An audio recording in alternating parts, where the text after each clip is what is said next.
Það eru rúmlega 70 milljón manns á flótta í heiminum í dag og einhver hluti þeirra kemur til Íslands. Þetta eru umsækjendur alþjóðlega vernd á Íslandi, fólk sem með mjög flóknar heilsufars og félagslegar þarfir og eru í hópi viðkvæmustu skjólstæðinga sem að leita til okkar á Landspítalann. Þetta málþing lokan ykkur í vinnu nefndar sem að ég formaður í og var settur á stofn á vegum framkvæmdastjórnar spítalans í fyrra.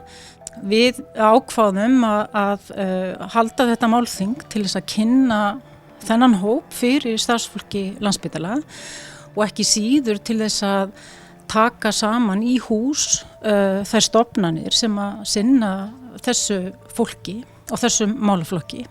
Á dagskránni eru fyrirlestrar frá meðal annars starfsmönnum Landspítala. Við báðum fólk að koma og segja sínar reynslusögur. Við fáum líka fyrirlestra frá öðrum stofnunum eins og Rauða krossi Íslands, Útlendingastofnun, Velferðarsvið Reykjavíkurborgar og við erum með 2 erlenda fyrirlesara líka.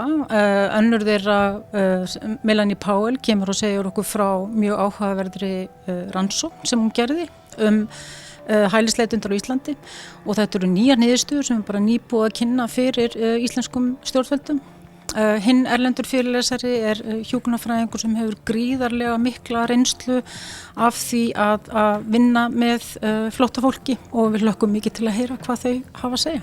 Þannig að við getum öll setið saman, átt góða stund með áhugaverðum fyrirlesturum á málþingi sem verður haldið núna 11. október á Hótel Natura. Það eru örfá sætilaus og það ennþá hægt að skrá sig og það linkur til þess á vef spítalans.